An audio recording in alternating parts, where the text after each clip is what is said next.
आज के दिन के हवाले से एक बड़ी प्यारी सुन्नत मुबारका भी है और ये एक मुसलमान के लिए लाजिम भी है कि नाखून, जो बंदे के नाखून होते हैं हाथों के, पाँव के, इनको कब काटा जाए। और इसके मुताल्लिक़ हदीस मुबारका मेरे आका करीम अलैहिस्सलातु वस्सलाम ने इरशाद फरमाया, जो जुम्मे के दिन नाखून काटता है, जुम्मे के दिन अपने नाखून काटता है, तो उस जुम्मे से लेकर अगले जुम्मे तक अल्लाह पाक उसे बलाओं से महफूज फरमा देता है। और फरमाया मज़ीद 3 दिन यानी 10 दिन तक वो बंदा बलाओं से, मुसीबतों से महफूज कर लिया जाता है, जो जुम्मे वाले दिन अपने नाखून काटता है। अब नाखून काटे किस वक्त जाएं? जुम्मे वाले दिन पूरा दिन है, नमाज जुमा से पहले काटे जाएं या नमाज जुमा के बाद काटे जाएं?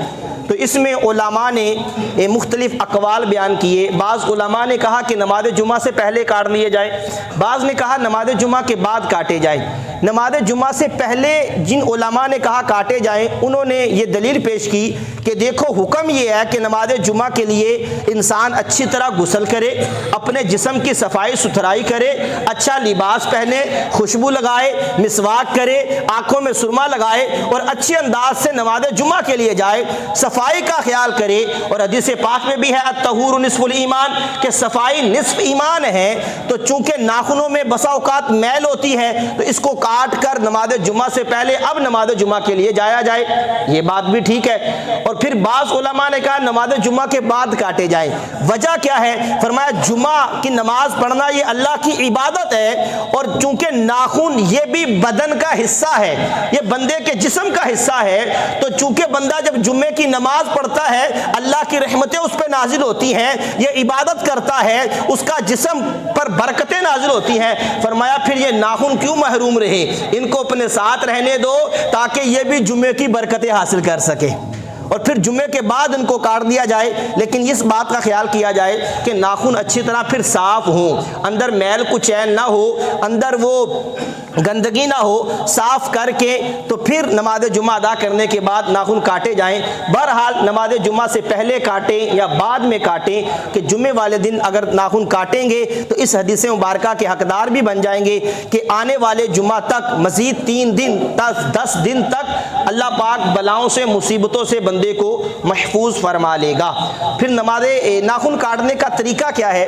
अमूमन ये जो तरीका बयान किया जाता है रिवायात के मुताबिक कि इस अंदाज से मरवी तरीका है नाखून काटे जाएं। सबसे पहले अपने सीधे हाथ की शहादत उंगली, ये शहादत की उंगली का नाखून काटा जाए, उसके बाद 7 वाली उंगली, फिर आगे छोटी उंगली का, ये अंगूठा छोड़ दिया जाए, इसका नाखून ना काटा जाए। इसके बाद दाएं हाथ की तरफ आए, छोटी उंगली से शुरू किया जाए, छोटी उंगली के बाद फिर आगे अंगूठा के नाखून भी काट दिए जाएं।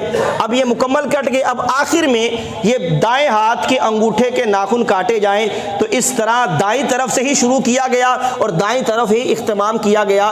तो ये तरीका बयान किया गया किताबों में कि इस अंदाज से हमें नाखून काटने चाहिए। इसी तरह पाँव के नाखून हैं, वो भी इसी तरतीब से काटेंगे तो ये बरकतें हमें हासिल होगी। यहाँ एक और बात याद रखिएगा कि नाखून जो तरशवाने का हुक्म है काटने का, इसी तरह इंसान के जिस्म के बाल होते हैं, ज़ेरे नाफ बाल हैं, बगलों के बाल होते हैं, अमूमन बाज़ लोग तवज्जो नहीं करते इस तरफ और ये बाल भी नहीं काटते, नाखून भी बाज़ों के नज़र आते हैं, बस औकात बहुत बड़े होते हैं। तो याद रखिए शरीयत मुतहरा ने हमें इस बात का पाबंद किया है कि 40 दिन के अंदर अंदर यानी 40 दिन से पहले नाखून काटना ये ज़रूरी है।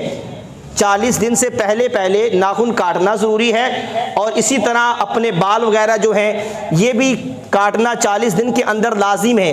अगर 40 दिन से ऊपर किया तो अब बंदा गुनाहगार होगा, यानी 40 दिन हो चुके हैं उसने नाखून नहीं काटे, 41वां दिन शुरू हो गया और अपने जिस्म की सफाई नहीं की, तो अब उसके गुनाहों का मीटर जारी हो जाएगा, क्योंकि ना काटना ये नाजायज़ व मकरूह तहरीमी है। और 40 दिन के अंदर अंदर काटना ये मुसलमान पर वाजिब है, ज़रूरी है कि वो अपने जिस्म की, अपने हाथों के, अपने पाँव के नाखूनों की सफाई करे, उनको काट ले।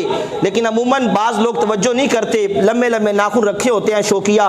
तो इस बात का हमें लाजमी ख्याल करना चाहिए और दूसरों को समझाना भी चाहिए कि देखें ये हमारा इस्लाम, हमारा दीन हमें ये बताता है कि नाखून 40 दिन के अंदर काटने हैं। इसी तरह अपने जिस्म की सफाई 40 दिन के अंदर करनी है। अगर 40 दिन से ज़ायद किया तो ये नाजायज़ व मकरूह तहरीमी होगा और गुनाहों का मीटर जारी हो जाएगा, खाम खा नामा अमाल में गुनाह लिखे जाते रहेंगे। तो इस बात का खास ख्याल करना है। अल्लाह रब्बुल इज़्ज़त हमें इस पर अमल की तो